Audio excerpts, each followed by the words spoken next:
country that's claimed free speech. Your customized democracy is actually one like the Hamas.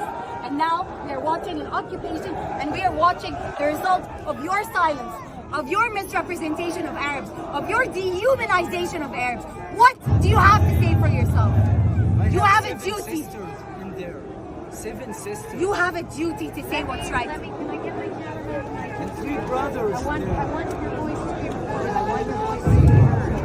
I actually, away from the cameras, as a human being, I genuinely want to know what you think, why you would do this, and the fact that you don't realize the extent of your lying. And it's the U.S. advocates for a designer's democracy, and we suffer for it, and it is unfair. But you don't hear me. If you heard me, if you really heard me, you would quit your channel. Just like your ambassador, I don't know who did. Some humanity. The U.S. gave the okay for Israel. Carte blanche to kill all those Palestinians. This massacre, we were sleeping here today. We listened to the bombs. I, in my grown age, was scared. Imagine children, imagine babies.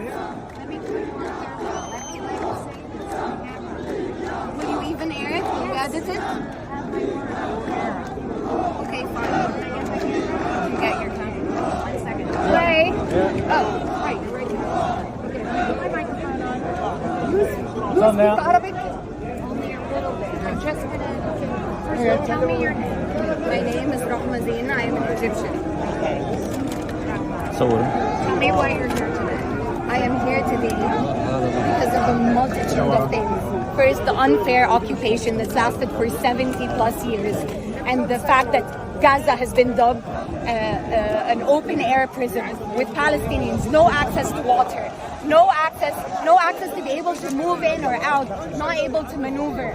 We have family here, Palestinian family, who have their Palestinian families there. They're not even able, the ease of maneuvering. You go to holidays, it's easy for you.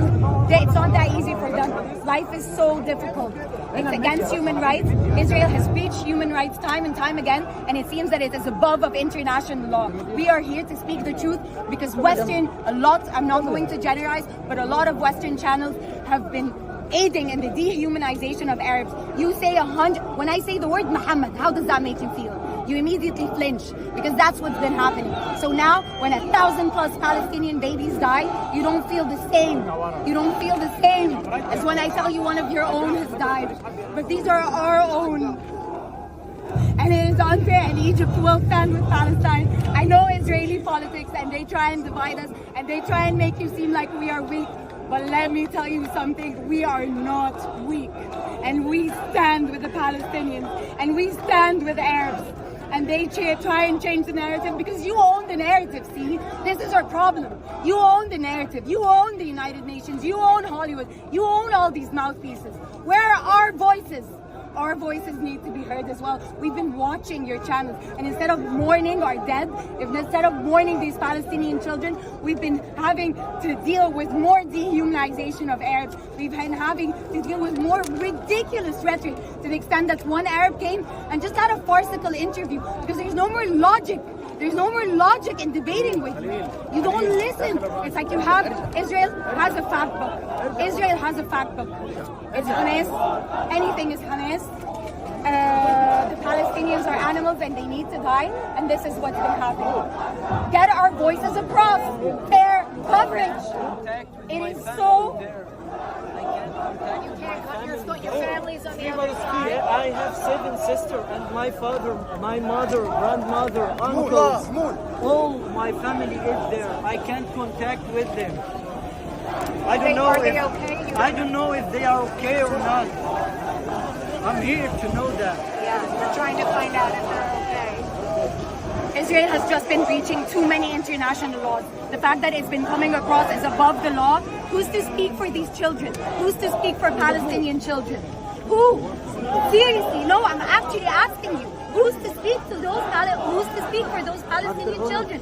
If all Western channels are talking for Israel, if the United Nations is standing for Israel, all these international institutions are standing for Israel, who's there for the Palestinians? And don't call it a war. The jargon is even more infuriating deteriorating. It's not a war. They're not on equal footing. It is not a war. It is an occupation, and this is the result. You resist, you occupy, you will get resistance. And I guess that's the part you're going to take, right? I promise you, this will air. I promise you.